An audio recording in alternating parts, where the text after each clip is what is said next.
Good evening, everybody. Hello, and welcome to our second talk of South Asian Heritage Month. Welcome to those who joined us yesterday, and a big welcome to those who are joining us today. I'm Renu. This is Anjali. And tonight's talk is around using trauma within autobiographical work and how to know an artist is ready to create. So before we kick off, I thought I'd just give a brief introduction for those who were not present during yesterday's talk. So as I said, my name is Renu, and I work as an actor, singer, director, songwriter, writer, and I have done for the best part of 16, 17 years. And within my career, I've told a lot of other people's stories. I've told what I would call a loosely based autobiographical story, which for me means telling my grandmother's story of partition, which of course is my story too. I've told women's stories who've experienced things like domestic violence, both from a writer-director perspective and as an actor as well. So I've spent the last 16 years telling a huge amount of other people's stories. And then 3 years ago, I had an experience where I became my own story. I was coming home from an acting job and I was hit by a bus and strapped under the wheel. My foot was crushed. So needless to say, my life changed forever from that day. And so I've been making work around my experiences and what happened since then. And just a little bit about how this talk came about. As Anjali and I were planning last night's talk on autobiographical work, trauma came up a lot in conversation, didn't it, Anjali? Yeah, and absolutely. It became clear to both of us that trauma itself needed a whole other evening to dedicate to. We couldn't just shoehorn it into last night's talk because it would have lasted 3 hours. It just didn't feel right. It needed us to really give it the attention and space and the exploration and the dedication that we both felt it needed. Hence, doing a talk tonight solely around trauma and making work around trauma. So that's how I've come to this conversation. I'll just hand you over to Anjali now to introduce herself, and then we can kick off with this conversation. Hello, I'm Anjali Mya Chadha, and welcome. For those who are new, who didn't join us yesterday, I'll just give you a brief update on who I am. I am primarily an actor and a writer, and I have been such for 20 years. And like Renu, I have spent a lot of time telling other people's stories with regard and respect, because when someone gives you something that's theirs, you nurture it. I've also written my own work, created my own work. But recently I have been working alongside my acting and writing as the artistic associate at Tara Arts. For those of you who don't know Tara Arts or have never heard of Tara Arts, we're based out in Earlsfield, and at 43 years, we are the oldest South Asian theatre company in the country, and if not out, probably outside India. And so while I've been there, I've been developing other people's work, and I've been dramaturging. And for those of you who don't know what dramaturging, it's about developing people's stories. It's about being a script editor. It's just being the person that helps a writer create their vision. And as what's been happening is more and more people are turning up and they want to write, but they want to write from a personal perspective. And when we say trauma, especially when it comes to people of colour and women of colour, people automatically think trauma, and that's not the case. I get lots of people coming to talk about fun stuff, or the stupid things that have happened to them when dating, or when they were being set up by aunties for rishtas, lots of stuff. But what I do get a lot is people wanting to say, look, something's happened to me and I want to make a piece of art out of it. Now, as a dramaturg, it's a huge responsibility that someone's also trusted you, but also how do you take someone's pain? Rather than making it worse, you actually do something really positive, not just for the writer, but also something for the audience to connect to. So I'm coming at this talk from, I suppose, a developer, dramaturgy, producer. So you're coming out from an artist and a creative point of view. So the question I'd like to start with and ask you, Renu, is I think it would be important before we begin, if you don't mind, and take your time. Oh, and one thing, and also if you're okay with it, one of the things that I have learned to always ask is someone might be okay to talk about something one day and they may not be okay about it the next day. So if you are okay to talk about it and take your time, would you mind telling the attendees your what happened to you and what led you up to this? Well, just what happened to you. Sure. So the date was 29th of March 2017, and I referenced that on purpose because it's quite significant in the story, and we can get to that a bit later.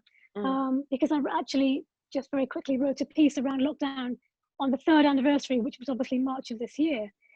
which was played on BBC Radio, but we can talk about that a bit later. So 3 years ago, I was on my way home from an acting job. I'd come home, I was about to make some curry with a friend of mine, chicken curry, which I loved. And I'd come home, my phone had lost its battery. And my friend, who used to be my old flatmate, so her and I were very good friends. She knows the area, the house, everything very well. And I said to her, look, I can make food, but I'm exhausted from my day at work. Would you help me chop our ingredients? She went, yeah, no worries. So I said, I've got no battery. See you, I'll go buy the ingredients. See you back at the flat in sort of, 10, 15 minutes. Great, done. And I've been living in this area for sort of 8 years by that point. So, I know the area like the back of my hand. So I left my dead phone on the table, walked out next door to get our ingredients, our chilies, our ginger, everything you need to make a curry, thinking, I've had a great day at work, I'm tired, but I'm happy tired. I'm looking forward to having this wonderful evening with my friends and making this nourishing meal for both of us, and we can sit down and have a great evening together. So I went to the shop and got my ingredients, and then I realized as I was going to pay that the shop had a queue that was extending outside the shop. And now it wasn't Christmas, it was March 29th. It wasn't summer, there was no reason, it was 6 p.m, no reason for there to be a queue in the shop. But for some reason, maybe there was only one cashier or something, I don't know. But for some reason, there was a queue extending outside the shop. And I just thought, this is strange. And then I kind of thought, well, my friend's going to be at my flat ringing my bell, and I won't be there because I'm waiting in the queue and I've got no way to tell her because my phone had died. So I thought, what do I do? So because I know the people in the shop, I nice at the counter and I put my basket, because I know them quite well there, put my basket on the counter and I just said, give me 5 minutes, I'll be back. They went, okay, no worries. And they left my basket there. And I thought, right, I'll just go to the edge of the road, because she lives opposite. She moved out of our flat to get married, but she moved out to go and live with her husband opposite because she still worked in the area. So her and I being best friends, I was also bridesmaid at her wedding, just meant that we'd see each other every couple of days. So I thought, well, her walk to my flat from hers is 2 minutes down the road, 5 minutes max. So I walked to the edge of the pavement and I had a purple jumper on. And I say that because if I have a purple jumper on and I put my arm up to wave, she would have hopefully, I was hoping, seen the purple top, seen my arm up, known I was safe, and I could have signaled that I'm in the shop next door, I'm safe, don't worry, and that would be that. Or she'd come and join me in the shop and we'd play together and then toddle home and have our evening, and that would be that. I couldn't see her. And where I was standing, there was a bus stop kind of in the way next to where I was standing. So I walked a little bit further, put my arm up again, hoping I'd see her and she'd see me. Still no sight of my friend. So I walked a little bit further still to the edge of the curb, and I just put my foot on the edge, which is just kind of where the curb meets the road, just over the edge. And as I did, a bus swerved in, which of course I hadn't heard or seen because I was looking in the opposite direction, caught the edge of my boot, dragged my foot under the wheel, and my foot and lower leg was dragged under the wheel for quite a while, a few seconds, and he carried on driving for a few seconds before he realized that he dragged me under. And like with, when you see kind of, things on telly where something happens to someone, like they're shot, or the scene in Ghost where something happens in an instant and you still see the person in the same position they were in before the thing happened. That's what I felt, because I was like this with my arm up, hoping to see my friend. And even though I found myself underneath the wheel of a bus, I hadn't realized what had happened for a good few seconds. I still thought I was like that, because the brain takes a few seconds to compute and to catch up. What were you going to ask? No, I'm just listening. Carry on. Sure, thank you. So, it's trauma's a very interesting thing, because the traumatic memories are not filed in a linear fashion. Like, for example, I would file this talk in my mind because this talk is not traumatic. It's a lovely, it's a nice event. There's nothing about this talk that will be remotely painful, I hope. I know it won't, I'm kidding. I'm just joking. And so this is a very normal event that will be filed normally in my brain. Or let's say having dinner half an hour ago will be filed normally in my brain. Whereas a traumatic event is not filed in that way. It gets filed like scrambled eggs or like a Rubik's Cube, where you get bits here, bits there, So it's amazing what people remember after a traumatic event. One of the memories I have, which obviously I'll never forget because it's a strong memory, is there was a man in a white car, and I could see him actually driving up the road just as the bus came and hit me. And I remember seeing this white car, and he got to kind of where the accident had happened a few seconds later. And I remember him very, very kind of screeching his brakes and stopping the car really, really quickly, swerving in, swinging his door open, leaping out the car because he'd seen what had happened, and him screaming to the bus driver, because, you know, be aware that I could see the bus driver, but he couldn't see me because I was underneath the bus. You know, I was on the floor with my leg trapped under the bus. I could see the man in the car and I could see the bus driver, but he couldn't see me. So this man swung his door open, leapt out the car and just screamed, "Go back, you've got someone underneath you." And part of me at this point was beginning to catch up and realize what had happened, even though another part of me was still like this with my arm up in the air, waiting for my friend to come and see us, you know, to see me. And so there was a part of me that thought, he must be right. He's got a point, even though I didn't quite realize he was talking about me. So he screamed to the bus driver, "Go back, you've got someone underneath you." And after he screamed, I remember saying to myself, say the same thing. So I then screamed, "Go back, you've got someone underneath you," still not quite realizing that somebody was me. And then he screamed it a second time, and I screamed it also a second time. So there were 4 screams of the same phrase.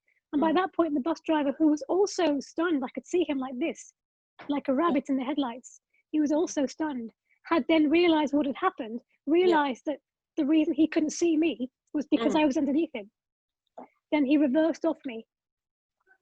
But just to go back, it's interesting because you know, when you have a traumatic event like that where your life is in danger, first thing is I floated up, and I had a near-death experience at the time where I could see my body. So I floated up so many feet in the air and I could see my body underneath the wheel of the bus. But at the same time, I could also remember myself pulling my leg to get free, because there's like an animalistic need to survive. I remember thinking to myself, I don't care if I lose my leg, just get myself free, because if I don't, I'm going to die. You know? But I also remember thinking at the same time, the more I try and pull my leg out, I've got no chance to get against the wheel of a 10-ton bus. I've got no chance. So I remember thinking, the more I pulled it out, I could feel movement. And I remember thinking, oh, it's coming out.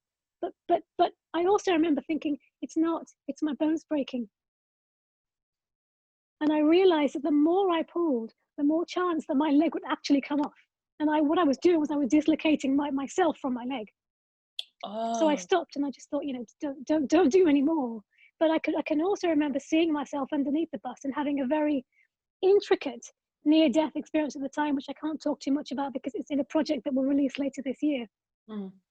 So as the driver then reversed off me, I leapt up thinking I was absolutely fine, because you do, because by that point I was thinking, oh, the disruption I've caused to all these people on the bus, I'm so embarrassed. You know, I just kept thinking, I'm mortified, I'm embarrassed, I can't believe I've disrupted your day to the point now the police are going to have to be called, the ambulance is going to have to be called, your journey is going to be disrupted for the next couple of hours.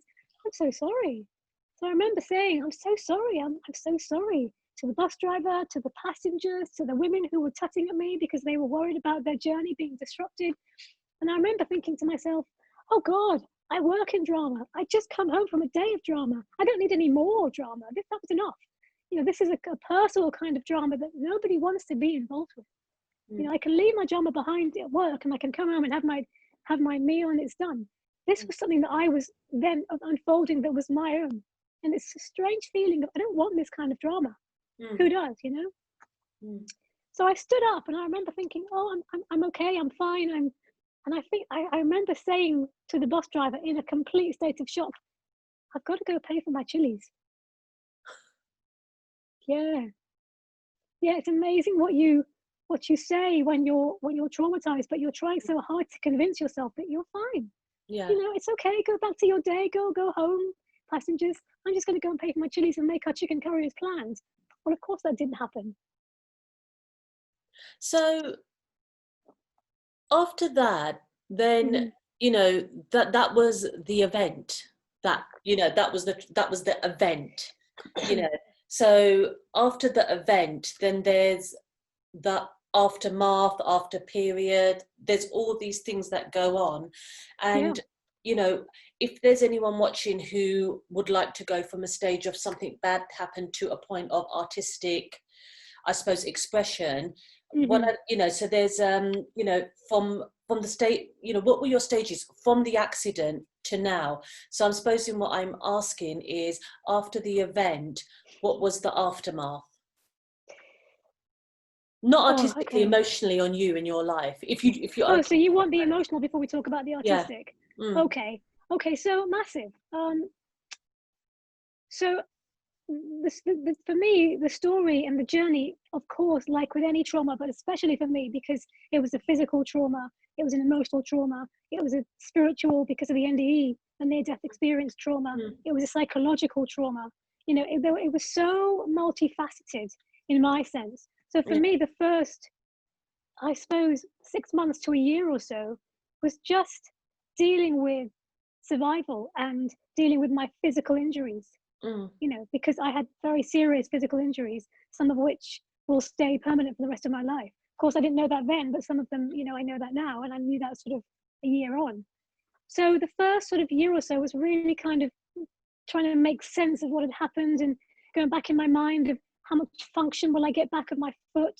Will I get any function back of my foot? Will I ever walk again? Will I ever do the things I used to do, go stage, dance, direct, sing, act, play badminton, with the thing I love to do very much in terms of my sporting life?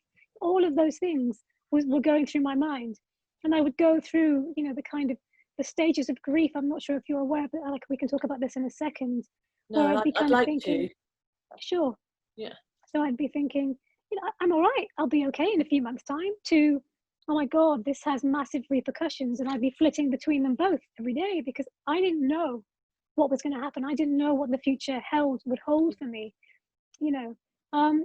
So there was a lot of obviously hundreds of hospital appointments and all sorts of things medically for my foot, and I had whiplash and all sorts of things to kind of get myself treated, which of course took its toll when you can't, because obviously, bearing in mind that on that day, my life had completely changed. Little did I know at the time, but my life had completely changed. So I had so much work in the diary that I had to cancel. I could no longer work. I could no longer get food for myself because I couldn't stand up. I could no longer wash or have, the things that we take for granted. My digestion was a mess because I was so traumatized and so shocked. I was having nightmares and night panics of vehicles crashing. My whole system had been literally frazzled. I felt like I had been literally, people say you could get hit by a bus tomorrow. Well, that actually happened, and I felt like that kind of impact had driven a hole through my heart, my psyche, to the point where I felt like people could see through me, to the point where I felt like it was hollow. Yeah. So to talk a little bit about the stages of grief, I read a lot about this after the accident because I was very interested in trauma, in grief, in near-death experiences, in all of that kind of stuff. And I've written it down because they are quite specific, the stages of grief. And the person who coins the term is a lady called Elizabeth Kubler-Ross. Elizabeth, Kubler Ross, as in ROSS. And the stages of grief are, in no particular order: denial, anger, bargaining, depression, and acceptance. And excuse me. Are you okay? The thing about these, I'm fine. I've just got a sore throat today. Thank you for asking. So the thing about these stages is that people can pass through. It's not like you go from stage 1 to stage 2 to stage 3. People can pass through 1 to 5 in the same day. So you can go from denial to acceptance. I did that, all in one day. Like I said, I go from, I'm fine, my foot will be fine, it's fine, to, oh my God, this is absolutely massive, all in the same day. So, and actually, a trauma is a kind of grief because you're grieving for the person that you've lost, the person that you were. Because there's, obviously my situation was quite extreme because there were things I could no longer do. My life had completely changed and turned upside down. But for other people, maybe it's not so extreme. But after a trauma, there's always a before and an after. So I look at my life now as pre-accident and post-accident. So for me, my life changed on the 29th of March, 2017, and I see it like as a curtain, like a stage curtain coming down on my world on that day, And the other thing is there's always a sense of breakage after a trauma too. There's always, like I was saying about, I feel like the bus drove a hole through my heart. That's a very common experience of people that have had any kind of trauma, whether it's a huge one-off trauma like I had, or a series of smaller traumas, maybe like, they call it trauma with a small t. Yeah. So there's always a breakage, there's always a before and after, and there's always a sense of breakage in the psyche with a trauma as well. And a post-trauma journey is very similar to the stages of grief. So I went through all of those stages. But if you're asking, which I think you are, about the artistic element, do you want me to elaborate on that now? That's what I'd like to do, yeah. I mean, like, when, so there was the aftermath, and there's the recovery, there was post-recovery, you then almost having a new sense of normal, your life then carrying on, but very differently to before. You can't do the things you did before. How did the artistic element start rolling into it? When did that bit start kind of galvanizing its way to be part of the journey? Yeah. So you're right. So, I mean, a post-trauma journey is multifaceted, it's multi-layered, it's messy, it's like a web. It's all sorts of things. It's so, like I said, like a spider's web, so multi-layered and multifaceted. When did the artistic come in? So I suppose a year or so after the accident, I was having conversations with friends, and friends were saying, you need to write about this. You've immersed yourself in theatre, in the arts, in music, in songwriting, in text, in words, in story, your whole life. This is now your story. You need to make sure that this is kind of the next stage of your life, of your next chapter. And I went, you're right. I just don't know. Very early on, I was far too traumatized to conceive of making this thing, a product, an artistic story, telling it in a way that would resonate with other people. I knew I wanted to. I just needed to wait for the time to be right. Of course, for the past couple of years it has been, but right in the beginning, I didn't know when that might be. So I was having conversations with friends. I was also reading lots of books about trauma and all sorts of things. And I wanted to find an artistic response to what I'd been through that was bite-sized, that was easily accessible at home because I couldn't go anywhere, that was gentle, that wouldn't frazzle my already frazzled senses, that I could immerse myself in, that was spiritually nourishing, that would nourish my artistic spirit. Yeah. And I couldn't find anything. And that's not to say nothing exists. That just means that maybe I didn't search hard enough. I couldn't find anything. So later on down the line, I thought, well, I need to create something that I knew would be useful when I was in a very traumatized space after the accident. So I remember having one conversation with a very dear friend who had had a very significant life-changing experience. I can't say what it is to protect his privacy. And he had been to see some of my shows in the past. He saw Women of Hope, which was a show about women experiencing domestic violence. He'd come to see that, which I directed and wrote and created a verbatim music theatre piece around a few years ago. And he'd been to see my work a lot. He knows me intimately. He knows me very well. And he said, you've been around theatre your whole life. You need to make sure that, like other friends were saying, write about this, write. And at the time, he'd created a series of podcasts himself around his experience and his journey and what had happened to him. And I said to him, well, yeah, but, I don't know what form it's going to take. I don't feel like my artistic spirit has quite come back yet. So, kind of after the accident, it still feels flattened. I still don't have the artist's instinct is to create, but that to me was grounded. It was flattened. And I said, I just don't have the ingredients, the wherewithal, the get up and go, the need to create. I didn't feel that fire in my heart that just wanted to create. He said, okay, that's fine. When it comes, it'll come. And we kept having conversations. And after a few months, his podcasts were doing very well. And I remember sort of congratulating him, saying, you're doing brilliantly. I love your work. I love what you say. It's full of insight. And he said, you know what, Renu? If the tables were turned and you were having this, and I was having this conversation with you, what might you say to me? And I went, oh, that's a lovely question. And I said, I'd say to you, why don't you take 5 minutes, no more than 5, because you don't want to put yourself under massive pressure given what you've been through. 5 minutes, write anything, anything at all, even if it's my name is Renu Arora. And that's all you write. And that's all you write. If nothing else comes out, it doesn't matter. At least you've tried. And I said this, and then he said, great. And I'm going to add to that. He said, why don't you allow the thing that you're writing, if you do end up writing anything, to let it tell you what form it wants to take? Yeah. Because I kept saying, I don't know what it's going to be. Is it a show? Because I kept saying in the beginning, I'm going to write an album, which of course I'm doing, but it's going into the project. It's not the only thing I'm doing. Is it a book? Is it a talk? Is it an audio book? I don't know what form it's going to take. And he said, no. Let it inform you. You don't have to have all the answers. Let it. This is a journey, not a destination. You're in year one of a very traumatic experience. Let it inform you. And I went, yeah, that's a really insightful piece of advice. So I did. I sat down with my computer and my keyboard, and I just started typing. And within an hour, I had a podcast. Wow.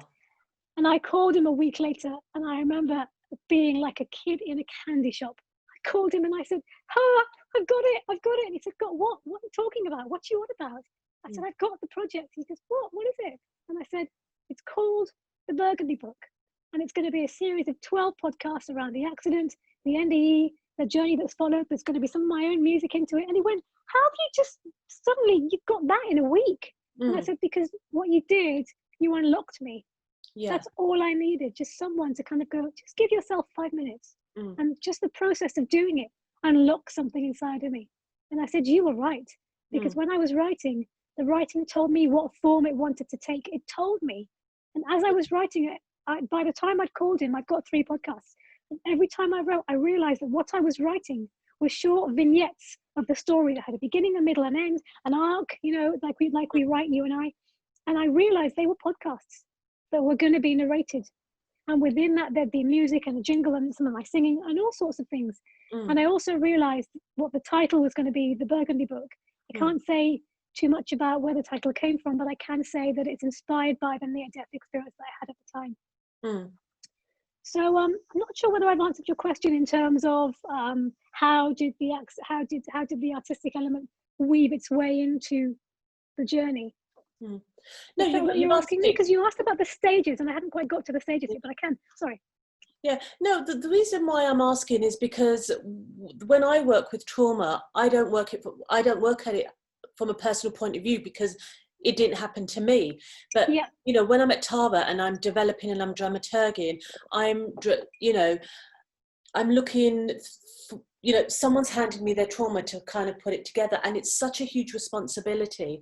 And there's loads and loads of questions that you and I have spoken about that concern me, and I for anyone who's watching who wants to, perhaps, they've been through a traumatic incident and they want to write about it. I think all the stages are important to talk about before I talk about once you're ready to work, and then someone like me comes on board and we can talk about that side. I think it's really important for you to go through the stages, just for the viewers to see what they, just to kind of inform them.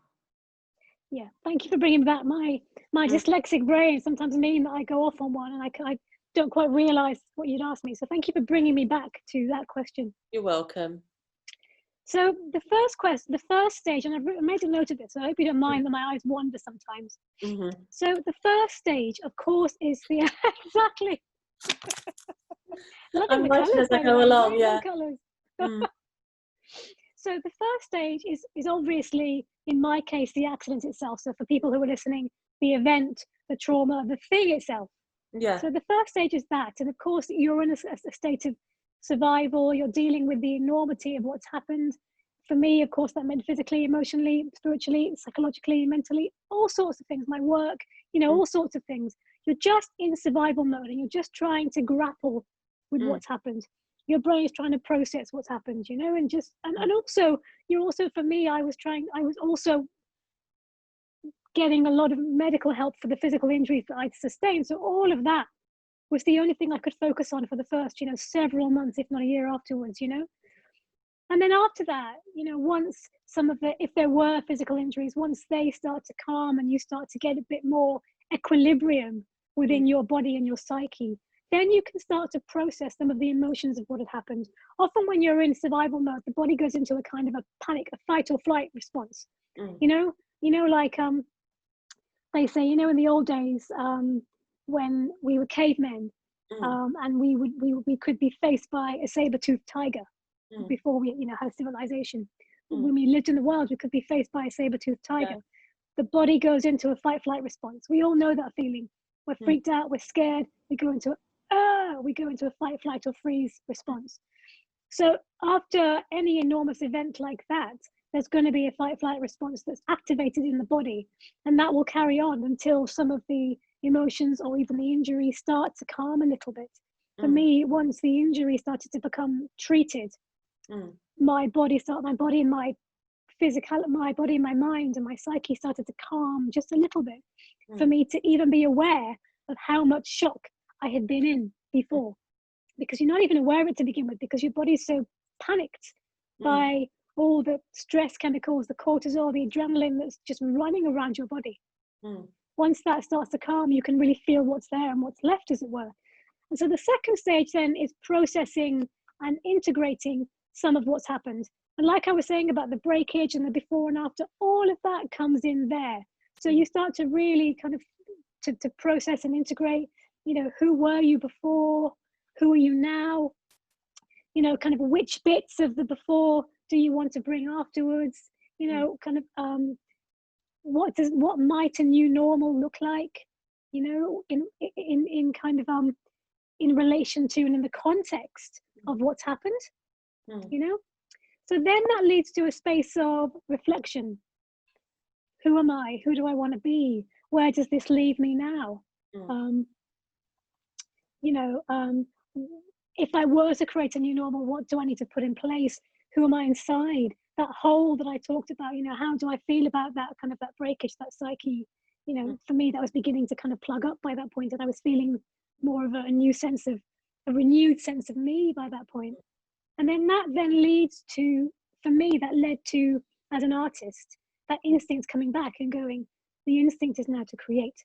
Now I need to tell my story in a way that people can relate to, in a way that's artistically fulfilling, in a way that I can tell it from different facets and different angles, and talk about different vignettes, so that people from all different walks of life and experiences can find a sense of reflection within my words.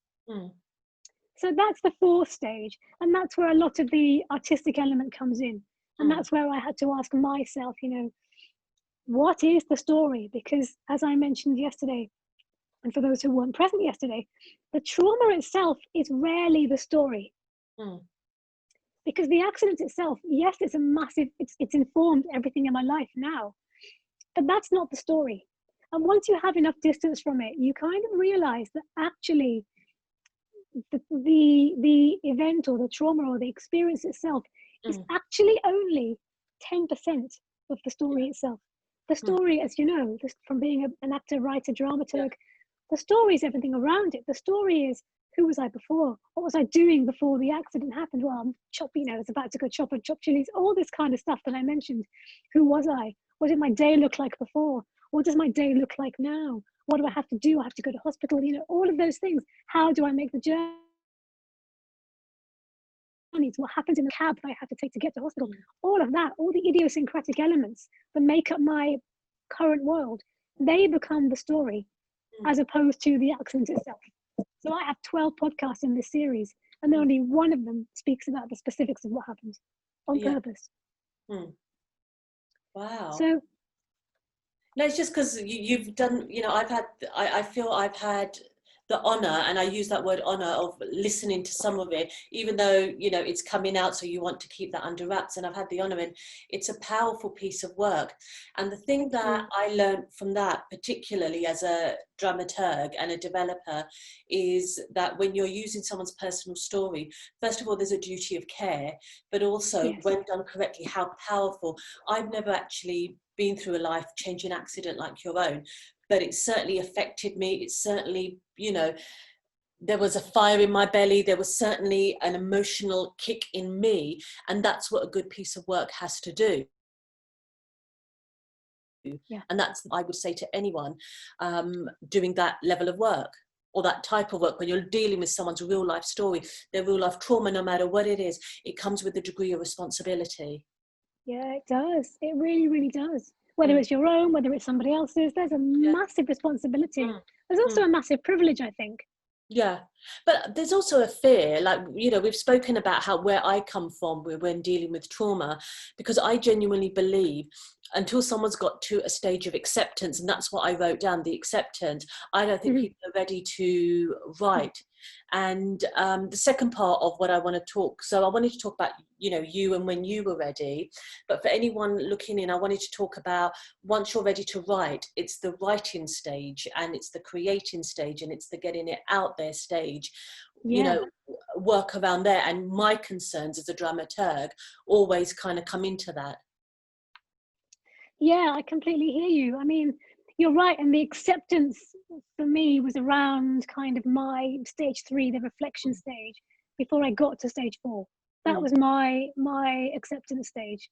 mm, Because the acceptance stage then leads you to think artistically. Personally, as an artist, for me, yeah. the acceptance stage is where you can see your story with so much objectivity and distance that you can kind of go, okay, Mm, so I can now see myself more, not myself, sorry, my story mm, more like a piece of art than mm, something I'm in.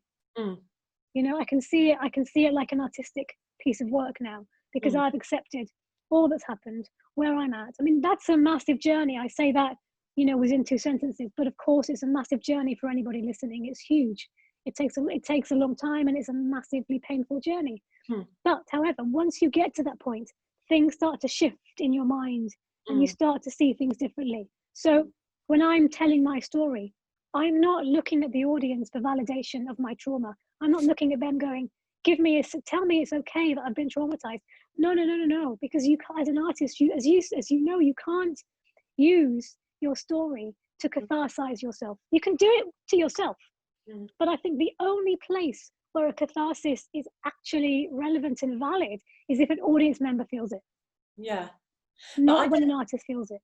I personally believe, and there's always going to be loads of people who are exception, but I don't believe, honestly, this whole thing, writing for catharsis or writing because it's meant to be a therapy. I personally don't feel it's essentially right. It's going to work for some people, but I do think you need to get to a stage where you feel ready and there's a certain distance before you Yes, write, before you yes, write what's happened to you. Definitely you have to get to that stage first, because I get lots of people, and this is what I'd like your advice on, because being at Tara, these are the 3-4 areas that really concern me. And so if I tell you them, we can talk about each one in turn. So my sure. concern is, when does someone like me know when someone's ready to write from their own work? Because you do get people coming in going, right, something's happened to me and I want to turn it into a play, or I want to turn it into a one-man or a one-woman show. And you're like, okay. And then sometimes they're not even ready. They're still going through it, but the people around them have gone, oh, you should write a book about that. Oh, you should write a Yeah, play about that. And yeah, they've yeah, had all of that. And so they think they should be there. And because they're being told what to do this, they think this is some sort of way of recovering, when that's not the case. Or they're not ready yet. They'll come in, and how I always work is I never tell anyone what to do, but I start asking them questions and what to think about. So they'll say, I want to write a play. Something happened to me. So let me use an example. I fell out of a tree and I broke my leg and it changed my life. So I'll kind of say to them, okay, well, why don't you tell me what happened? Like, you are able to talk about it, which is why yeah, I wanted you to talk about it. And they kind of can't. And they go, but I just fell out of a tree. Okay, but talk to me about it. But I fell out of a tree. I broke my leg. Okay, but to write into a play. And sometimes I feel they're not ready. And I've had it once where someone sat down, and when I work with someone who wants to tell their story, I begin with something called circular trust, where it's just me and them in a mm, room, and I make it clear that whatever they say will never go any further. That comes mm, upstairs with me, and I've never broken it. But sometimes someone starts speaking, and very quickly you realize they're not ready. They're not ready. yeah. These are things they're saying for the first time, Hmm. even to themselves. And what I Oh, always right. do, before I even begin that stage, I always say, first of all, what's happened? Are you ready? I always make sure that have they, you know, are they aware that perhaps it might be wise to go to counselling, have some therapy. If they've been attacked, there's, you know, victim support. Yeah, those are the things that are the duty of care. The art isn't the whole thing. I also make sure that they know that at any time they want to stop, we stop. Anytime they want to walk away, I would never sit there and go, oh, but I've had 4 dramaturgy sessions with you and now you don't want to do this anymore. You've wasted my time. That's a really crap thing. But my biggest concern when dealing with trauma, because it's not just, you know, exclusive to me, any director, anyone will tell you that they're forever working with people, pieces that are real life incidences. And the concern is this, you know, Michaela Cole has written, I May Destroy You. And telly goes in trends. So when, say, 50 Shades was written, suddenly there were tons of black books with like a stiletto on the front. Suddenly there was this, suddenly there was this. Over the next 18 months, there is going to be a lead in trauma drama. And there will be loads of trauma dramas, and we know that that's coming. For me, what I want to know is, what should we do as an industry? Yes, I'm not in the telly industry, but I'm in the theatre industry. What can I do to safeguard the writers? What can we do that they don't feel that they'd been ripped apart and stripped and chewed up and spat out, but hey, we got this great show out of it? Because that is not what something should happen. And when someone's kind of very eager to tell their story and everyone's telling them they should be telling their story, it's about, how does someone who isn't part of their day-to-day life go, sweetheart, you're not ready, you're so not ready? And when you look at, say, intimacy coaches, a lot of sets and a lot of theatres have intimacy coaches. 10 years ago, you would have been laughed out of the room for suggesting that. Women would have been seen as being, you know, dramatic and picky and snowflakey and frigid for wanting that, when now it's taken as something serious. I also think when it comes to dramaturgy, there should be an element of trauma training. There should be trauma coaches on set, in workshop sessions. I think that it should be taught. I'm not a counsellor, I'm not a therapist. And so I can't come at it from that level, but I do think sometimes those elements do need to go into it for the safeguarding of the writer, for the safeguarding of what they're doing. Yes, your story is brilliant. It would make a magnificent tell. But first and foremost, my responsibility is to you as a person, not to create a piece of work. Now, I don't know whether, and I knowing the directors I know and I've come across, whether it's directors, whether it's in the South Asian diaspora, we all feel very, very responsible. There are hardly any irresponsible people out there, because we know that a lot of times when we're telling stories that have come from, there's a lot of trauma involved. But one thing I do think, that writing can be it can be the end product, it can be kind of the closing product, but it can't be part of the recovery process. That kind of needs to be. Sorry, no, carry on. No, you're right. So many things to respond to. My God, you're right. It can't be. I mean, it can be if it's just for you. Yeah. You know, if you want to diarize your thoughts, leave it in the bedroom. But, and on the other hand, you know, there are lots of, like, Anne Frank, you know, obviously became a massive, brilliant book. The only time when something as intimate as that can then become an artistic product in the public eye is, again, when you've accepted it.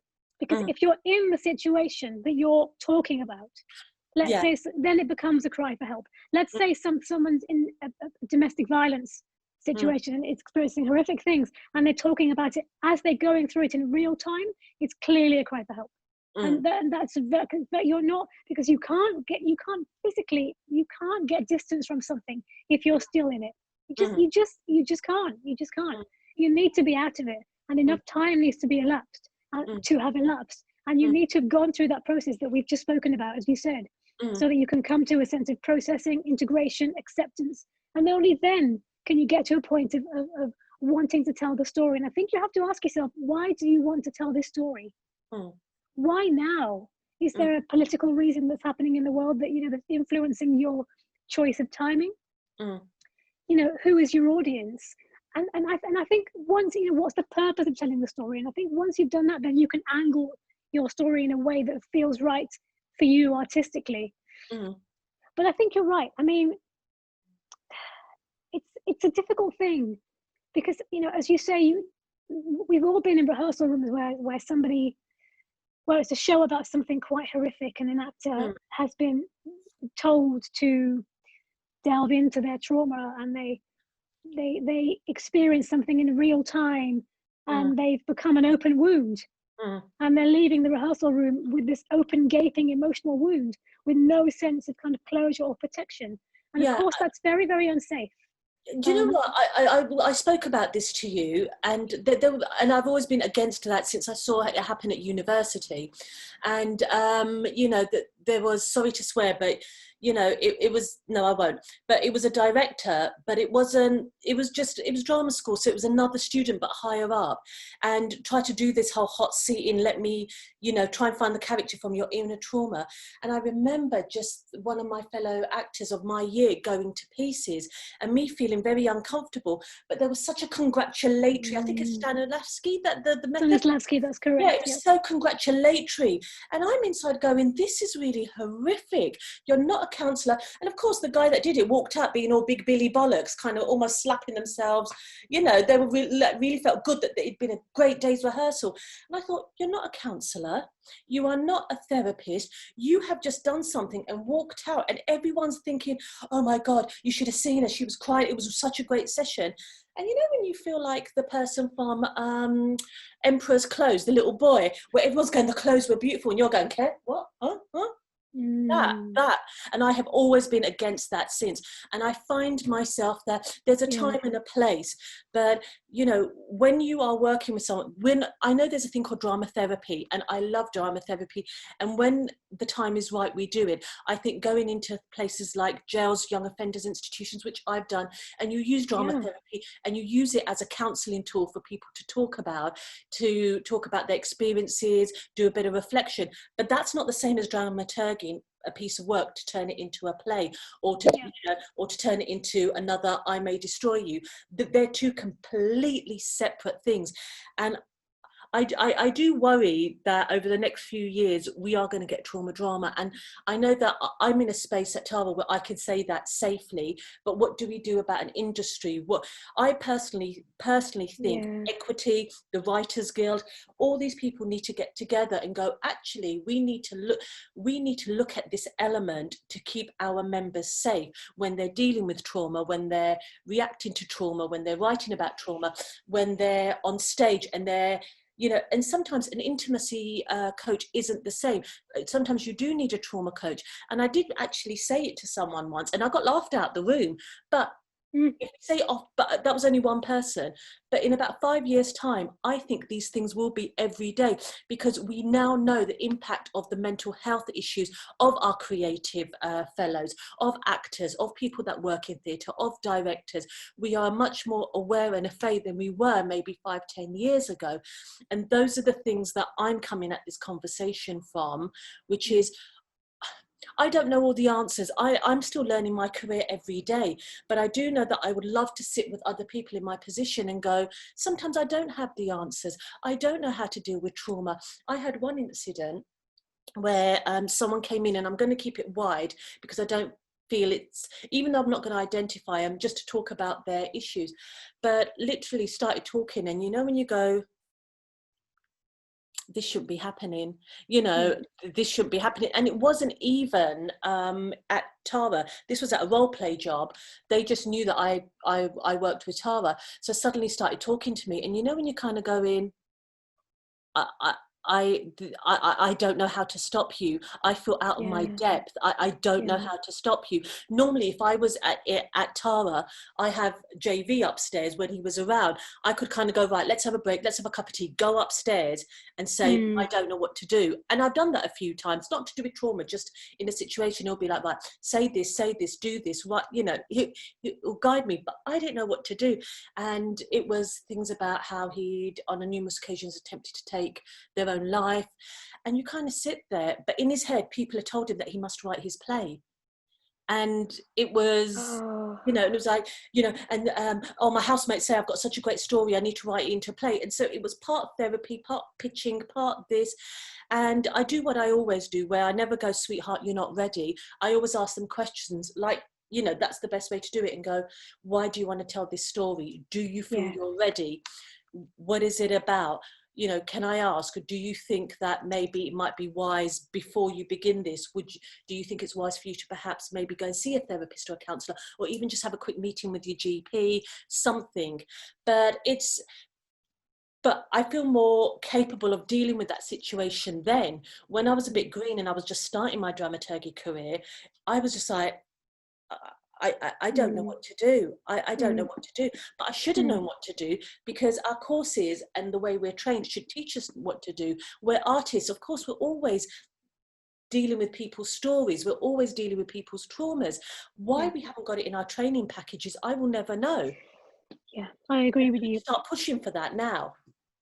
Yeah, I completely agree with you. I think there's to respond to what you've just said, there's a huge amount of inner work that I think is mandatory, that has to take place if you want to tell your story. You can't be emotionally triggered by something. You just can't be. You have to do so much exploration and mine. You have to, like a coal mine, go deeper and deeper and mine the story till you find the story within the story. What's the story really about?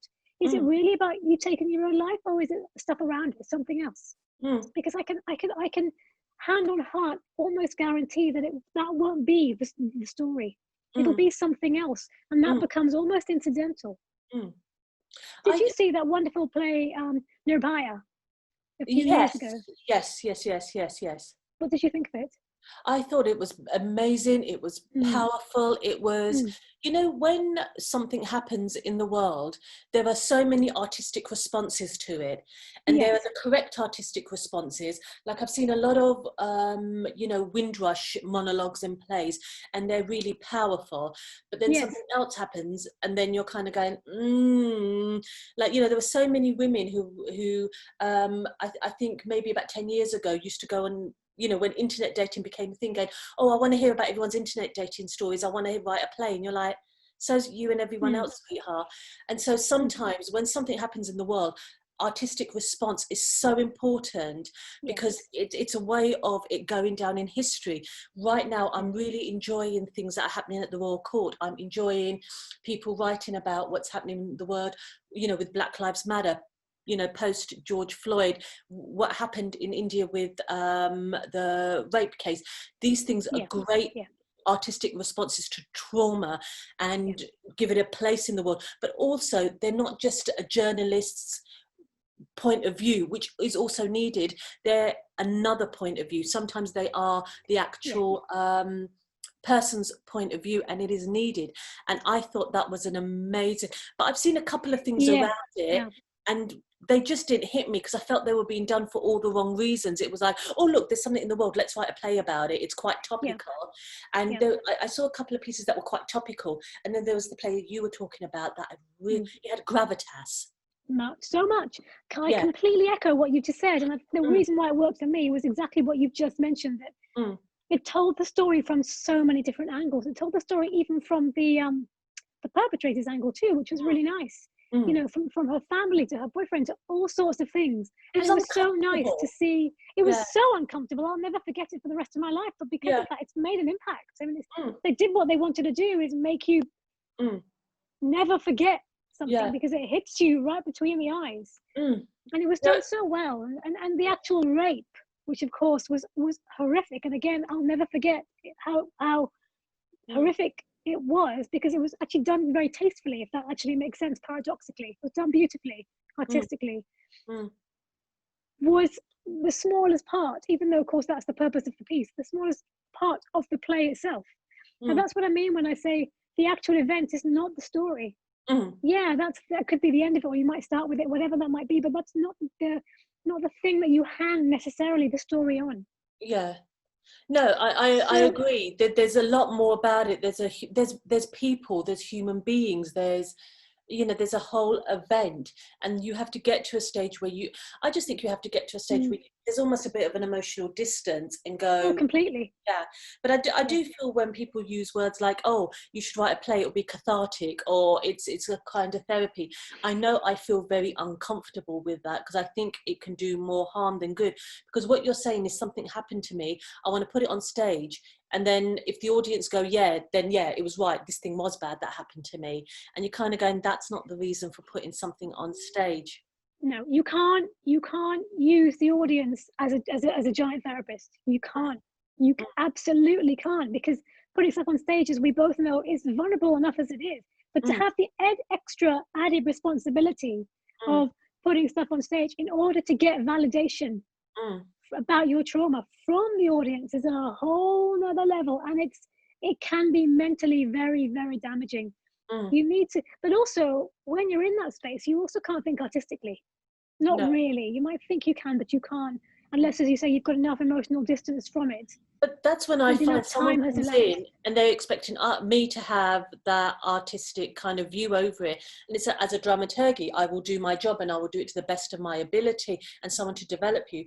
But I can't write your play for you. I can't tell you what your angles are. I can't tell you, what, that's right. I can nurture you. I can nurture you. I can slowly kind of, slowly look at what the things that you want to bring out. But you still have to be ready for me to get to that stage with you. That's it. And as you say, if they're telling their story and they're still in it to some extent, or in the trauma, even if it happened a while ago, and they're still in that situation in their minds, then you can't, no matter how brilliant you're questioning, and I know it is, you can't elicit their responses in a way that you want, because they're not able to think in that way, because they're still immersed in that thing that they're talking about. But that's when make sense? That's when they expect you to do it, and that's when it's the wrong reason. It's like when people go, oh, I've got this idea and I want an agent. Well, why would you want an agent? Because I've got this idea. Why? Do you think the agent's going to actually write your idea for you? You have to actually write the piece yourself. And it's that piece, it's that kind of attitude where it's like, oh, I've got this idea, and, and will you develop it? And what they mean in their head is, you're going to help write it. And it's like, I won't write it. I will help develop it, but I won't write it. That's not my job. Everyone will have a job as they go along. A director will bring their vision to it. Actors will bring their vision to it. That's what needs to happen. But the reason, in the beginning, I asked you to tell your story with such depth is, for me, when someone can sit there and do that, what you did, then I know I'm ready to work with them. Another director might disagree. Another director might go, no, I wouldn't wait till then. I would work with them early.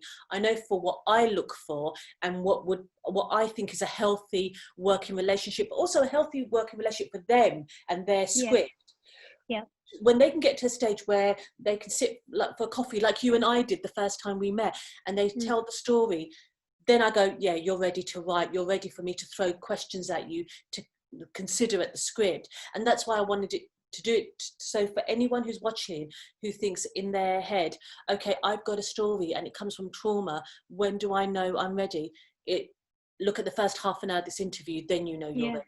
And that's for me personally. But that's no hard and fast rule. I can't talk for every director, every dramaturg, every artistic director. I can't talk. I know for me, when someone speaks like you do from about a real life incident, then I know I'm ready to work with them. Yeah, because they're ready to work with you as well. They might not realize at the time, as you say, that they're not ready, because all they're thinking is, I've got a story, it's great, I know it's got a good angle, I know it can be a great thing. Yeah, it can be, but they've also got to be ready for you. Well-crafted story can really help someone to create something for them from their own pot of gold. Yeah, it really, really can. But to get a well-crafted story, you have to have done the inner work. Even if you're not writing it, even if you're giving it to a writer and a dramaturg, you have to have done the work so that you can speak about it in a way from their questioning, but in a way that will get people's cogwheels turning. Yeah. I mean, all that means is do the inner work. I tell you why I knew you were ready. And when you wrote your 2 lockdown pieces, and we spoke about this last night. So for anyone who was here last night, sorry, this is a bit repetitive, but it was played on BBC Radio.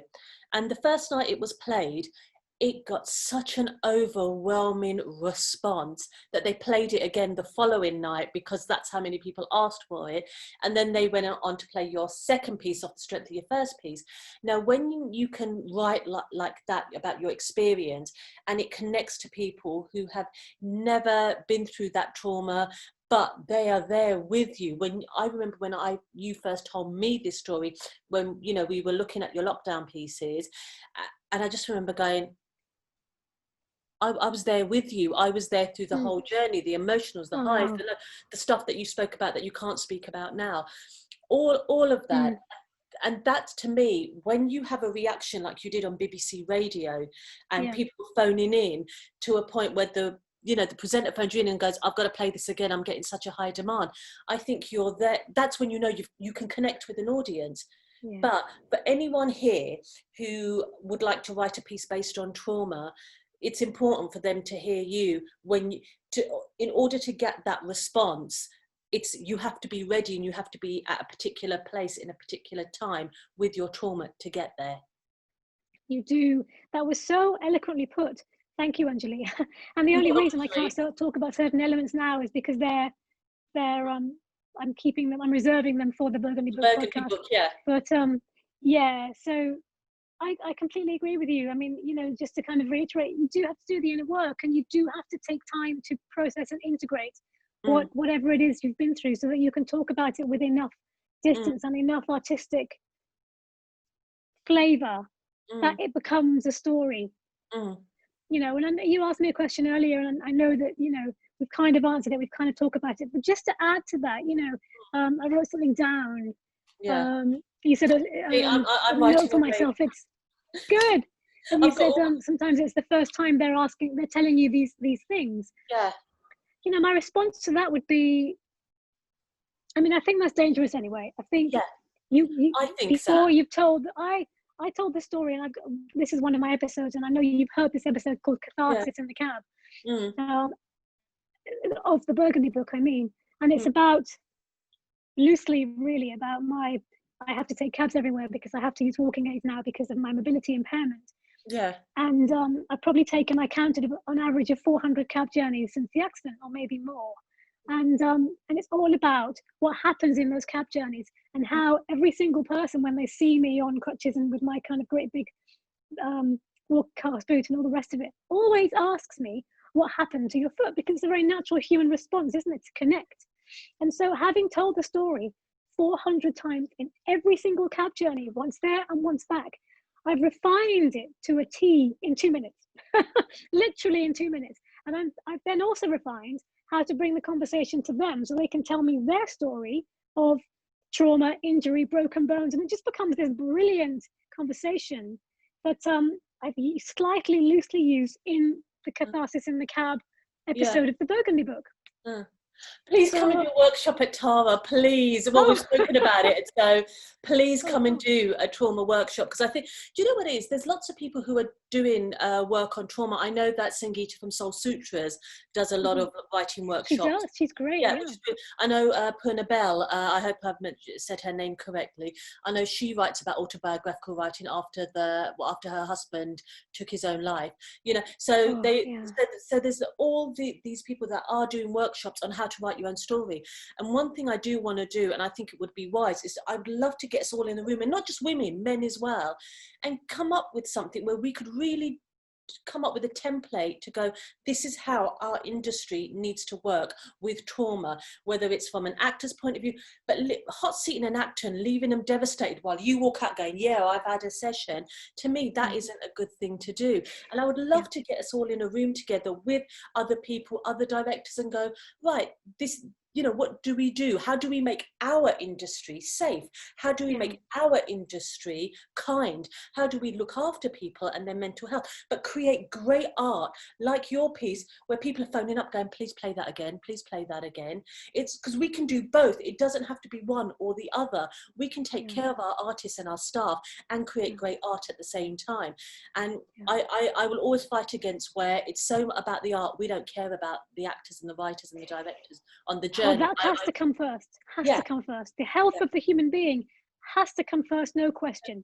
No question. And the mental health, the emotional health, has to come first. If it gets too much, as you say, somebody has to stop.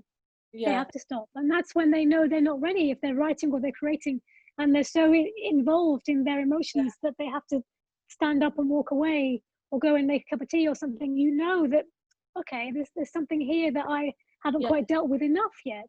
Exactly. We're getting to question time, so we've gone a bit over. Wow. So can I start by asking Already? the first question? Oh, it's someone Please who we know do. through Team Tara. It's Mahendra Pal. Hi, Mahendra Pal. And so it's a two-part question. So let me start by asking it.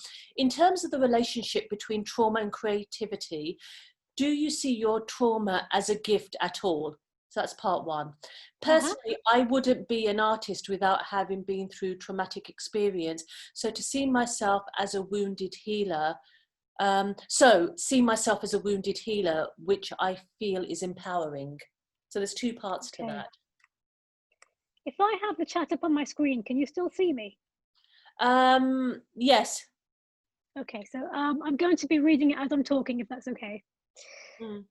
Is that for me to answer? Do you want me to start with that one? I think this would be better answered by you having been through what you've been through. I think, yeah, because what I don't want to say to someone is, oh, you're not a wounded healer, or you are because of your trauma. You know, I think this would be, I think this would be better being answered by you, because hopefully I can learn something then. Oh, bless you. Oh, well, I'll do my best. That's what these conversations are. It's not about me going, oh, because I work at Tara and I'm doing this, I know everything, listen to me, I'm knowledgeable. These conversations, I also learn something. I learned something from some of the questions, and I'm going, actually, when we're allowed back in the building, hopefully sometime before 2022, I can kind of learn something and apply it. So yeah, I'd like you to answer it. Sure. Well, I'm the same. I feel like as artists, we never stop learning. I think we're like sponges, aren't we? We let things kind of seep into us and respond, and we're always learning. Yeah. In terms of the relationship between trauma and creativity, do you see your trauma as a gift at all? I'll answer that, then I'll bring the chat up again and answer the second part of the question. Yes, I do 100%. I feel so grateful for it, to the point where I now give thanks for it every single day, because I feel like trauma deepens us. For me personally, I feel like trauma deepens us as artists. I feel like the deeper we look inside, the deeper our work. Yeah. So I very much believe, I feel very changed as an artist. I feel deeper, I feel more nuanced, I feel more grounded. I feel like my art has got a much, much deeper flavor. I mean, I always had a sense of depth, but it's on a different level now, for which I feel eternally grateful. I feel very grateful for it because it's really informed how I create from now, from here on in, going forward. So to answer your question, yes, I do. Your talk reminded me of, no, sorry, that's the wrong one. Personally, I wouldn't be an artist without having been through traumatic experiences. And so I see myself as a wounded healer, which I feel is empowering. I wouldn't be an artist without having been through traumatic experiences. So are you saying that the traumatic experiences have inspired you to make work? I wonder if that's what you're asking. Let me have a look. Let me go back to the question.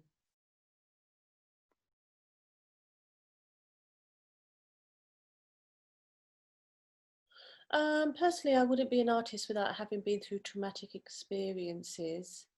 Or the artist they are now, I would probably say. But we are going to do a Twitter hour later in the month. So what we can do is clarify with Mahendra Pal what he meant and then answer it later on down the line. So to respond, thank you. So to respond to the wounded healer thing, I've seen that phrase a lot, and I think it's fabulous that you feel that way and you feel it's empowering. I think because it's quite a emotional loaded phrase, the wounded healer. I think as long as you can take from it a sense of empowerment, as you've put in your question, as you put in your chat, then that's great. If at any point the phrase starts to grate on you and you feel the sense of the wound a little bit more, then I would say slightly change that phrase to something that feels more empowering to you. Yeah. So Mahinder Bald, he's clarified. What he said was yes. So if I had to look at all my work to date, I would trace most of it back to some sort of past trauma. Okay. Mm. Okay. So I that's think what. that's fair enough. I think that's absolutely fair enough. As long as your reason for, which it sounds like it is, because you're obviously an established artist. As Mm, long as your reason, you can speak about your reason for wanting to share your trauma, and as long as the trauma has influenced and inspired mm, your work going forward, I think that's right, and that's how it will be. A trauma, essentially, mm, when I say a breakage, I also meant that it opens. So, if you think of something's broken, mm, let's say something goes through me and my hands are like that, there's a breakage there, but there's mm. also an opening there, Yeah. and in that opening is a real sense of depth, and that's often where the new sense of art can come from. Yeah. Yeah, no, I absolutely agree. Next question. Next question. We've got quite a few, so I think we will actually later in the month do a Twitter hour where we'll answer all these questions, because then we can also clarify with everybody what they mean. So there's Yeah. one from Fahana, which is, hi Anjali and Renu, thank you so much for these conversations, really enjoying it, our pleasure. My question is, what is the story? The trauma itself is probably only 10% of the story, which is what you've said. What happened before and after? Right, what advice do you have finding the right structure and form? That's a great question. Can you repeat it, please? Because I haven't got it there. Okay, so it's the question is, what is the story? The trauma itself is probably only 10% of the story. What happened before and after? So I think that's quoting what you said earlier. Yes, What is the yeah. advice you have finding the right structure and form? That's a very, very, very good question. Thank you. Is it Fahana that's asked that question? Hana, yeah. Fahana, thank you, Fahana. What advice would I have? I have written, like Anjali, quite a lot in my life before the accident happened. So for me, I knew that once I started writing based on the conversation with my friend, who's also an artist, I would find it. Mm, So my initial advice to you would be start to write. You can think about the form and the structure and how it's going to be angled a little bit later on. But the first thing you need to do after you've asked yourself those questions that I mentioned earlier is start to write. Think about your response to maybe start writing about your response to the trauma, your response to the thing first. mm, Maybe think about how somebody else might respond, or has responded, and how has that influenced your response. Maybe think about the people that you meet on a day-to-day basis, if you meet people on a day-to-day basis, and how their experience of you has changed from mm, before the trauma itself. Maybe your relationships have changed. How has that influenced how you are now? A trauma will always influence relationships, there's no doubt. mm, So think about the different angles that the experience has affected within your life, and mm, write about any one or two or three, or as many of you as you want to, of those angles, and allow the writing, the journey itself, to almost influence the form it will take. Because you'll know, as I think, pretty soon after you start writing, how the story will, the form that you want the story to take once you're in your flow. And mm, it might be that you need to kind of try a few times to get to that place of flow. It might be that you try and you stop because it's too much. Try again a few months or a year later and then stop.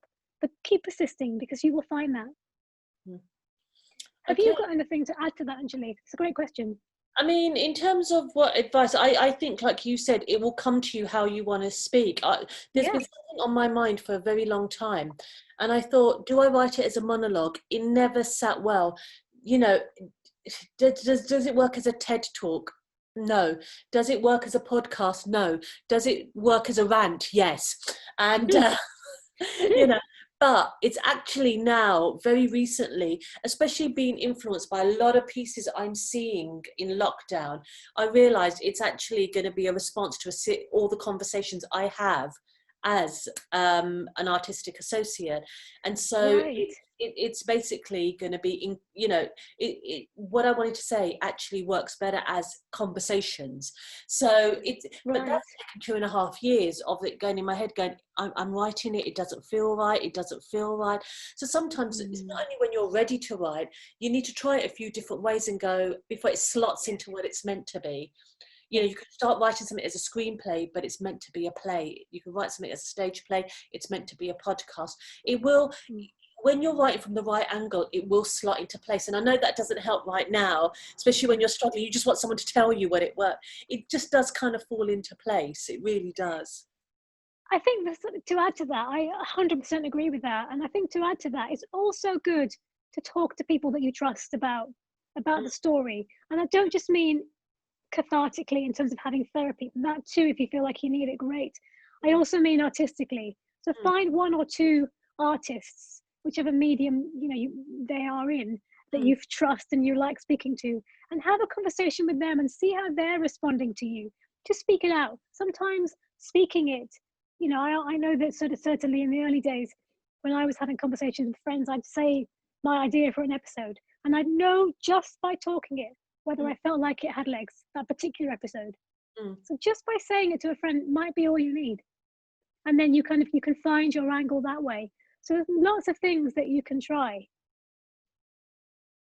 Oh, we've got a lovely comment from her kids from yesterday. Hi, sweetheart. Thank you for coming back. I have so many South Asian mental health charities approaching me for promoting their stories as art. It's exactly what you're saying. Art therapy, drama, fine art, music is totally different to developmental work. You should do a round table. Yeah. That's what I was saying I before. think we should, like getting someone like Sangeeta on board, Poona Bell. I think we really should talk about, just the responsibility of the arts when we're dealing with people's trauma, and that's a different angle. The what's our responsibility to those writers and actors, and we've talked about, haven't we, you and I, at some point in the past,